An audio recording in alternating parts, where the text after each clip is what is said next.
اعوذ باللہ من الشیطان الرجیم بسم اللہ الرحمن الرحیم وَلِلَّهِ مَا فِي السَّمَاوَاتِ وَمَا فِي الْأَرْضِ يَغْفِرُ لِمَن يَشَاءُ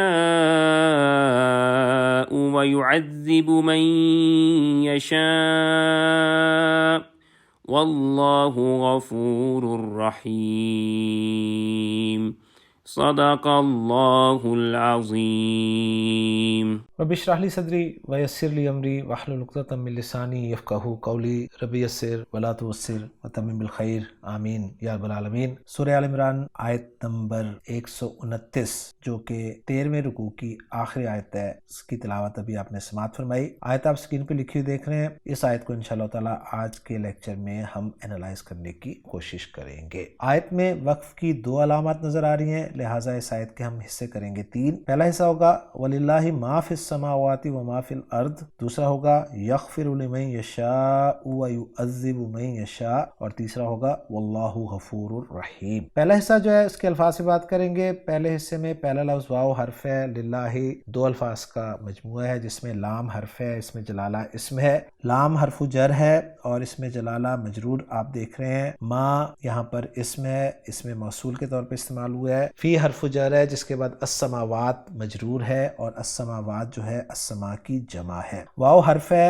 حرف عطف ہے، ما پھر اسم موصول ہے، فی پھر حرف جر ہے، الارض مجرور اسم آپ دیکھ رہے ہیں۔ دوسرے حصے کے 2 حصے بنا دیں گے۔ پہلا حصہ ہوگا یغفر لمن یشاء اور دوسرا ہوگا وَيُعَذِّبُ مَن يَشَاءُ۔ پہلے سے میں یغفر فعل مضارع واحد مذکر غائب معروف کا صیغہ ہے۔ غین فا را روٹ لیٹرز ہیں۔ باب ضرب یضرب سے استعمال ہوتا ہے، غفر یغفر بخشنا کے معنی میں۔ لام حرف جر ہے جس کے بعد من اسم موصول کے طور پہ استعمال ہوا ہے اور یشاء فعل مضارع معروف واحد مذکر غائب کا صیغہ آپ کو نظر آ رہا ہے۔ شین یا حمزہ روٹ لیٹرز ہیں۔ باب فتح یفتح سے یا باب سمیع اسمو سے استعمال ہوتا ہے۔ چاہنا کے معنی میں یہ فعل ہم بہت دفعہ دیکھ چکے ہیں۔ دوسرے حصے کا دوسرا حصہ واو حرف ہے، حرف عطف ہے، یعذب فعل مضارع واحد مذکر غائب معروف کا صیغہ ہے۔ عین زال با روٹ لیٹرز باب تفعیل عذب یعذب تعذیبا عذاب دینا کے لیے یہ فعل استعمال ہوتا ہے۔ آگے من یشاء جو ہیں وہی الفاظ ہیں جو یغفر لمن یشاء میں آپ سن چکے ہیں۔ تیسرا حصہ جو ہے اس آیت کا وہ ہے واللہ غفور الرحیم جس میں واو حرف ہے، حرف عطف ہے، اس میں جلالہ غفور اور رحیم تینوں اسماء مرفوع آپ کو نظر آ رہے ہیں۔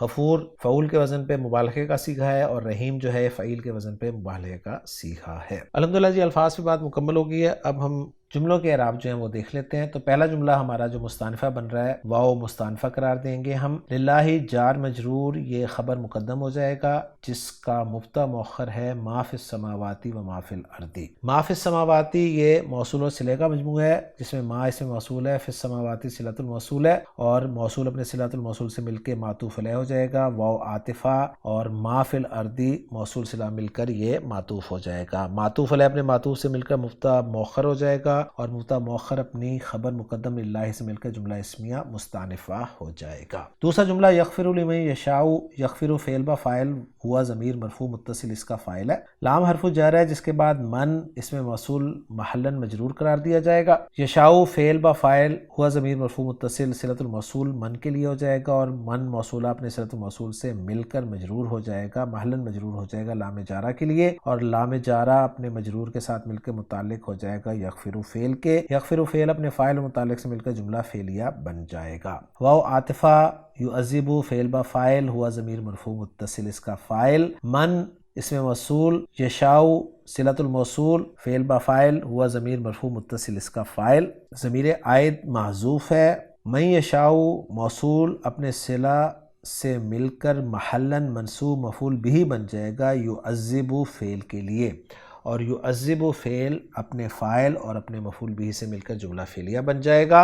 اور آخری جملہ اس آیت کا واو مستانفہ قرار دے دیں گے، اس میں جلالہ مبتدا ہے جس کی 2 خبریں غفور اور رحیم مرفوع آپ کو نظر آ رہی ہیں۔ مبتدا اپنی دونوں خبروں سے مل کر جملہ اسمیہ اور یوں الحمدللہ جملوں کا اعراب بھی ہم نے مکمل کر لیا۔ محمود صافی صاحب کی ورکنگ کے ساتھ اس کو میچ بھی کر لیتے ہیں۔ محمود صافی صاحب نے پہلا جملہ للہ ما فی السماواتی کو لا محل لا معطوف علی الاستئنافیہ فی السابقہ قرار دیا ہے، یغفر والے جملے کو لا محل لا استئناف بیانی قرار دیا ہے، اور یشاء الاولی والا جملہ لا محل لا صلۃ الموصول من الاول قرار دیا ہے، اور یعذب والا جملہ لا محل لا معطوف علی جملہ یغفر قرار دیا ہے، اور یشاء الثانیہ جو ہے یہ لا محل لا صلۃ الموصول من ثانی قرار دیا ہے، اور اللہ غفور والا جملہ لا محل لہا استنافیہ قرار دیا ہے۔ ورکنگ میچ ہو گئی ہے۔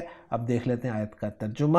اس آیت کا ترجمہ کچھ یوں کیا گیا ہے کہ وَلِلَّهِ مَا فِي السَّمَاوَاتِ وَمَا فِي الْأَرْضِ، اور اللہ ہی کے لیے ہے جو کچھ آسمانوں میں اور جو کچھ زمین میں ہے، یغفر لمن یشاء، وہ جسے چاہتا ہے بخش دیتا ہے، وَيُعَذِّبُ مَن یشاء، اور جسے چاہتا ہے عذاب دیتا ہے، واللہ غفور الرحیم، اور اللہ بے حد بخشنے والا نہایت رحم والا ہے۔ تو الحمدللہ جی آج کے لیکچر میں ہم نے سورہ آل عمران کی آیت نمبر 129 جو کہ سورہ آل عمران کے 13ویں رکوع کی آخری آیت تھی مکمل کر لی ہے۔ انشاءاللہ تعالی اگلے لیکچر میں سورہ آل عمران کی آیت نمبر 130 جو کہ رکوع نمبر 14 کی پہلی آیت ہوگی، اس کے انالیسس کے ساتھ آپ سے ملاقات ہوگی۔ سبحانک اللہم و بحمدک، اشہد ان لا الہ الا انت، استغفرک و اتوب الیک۔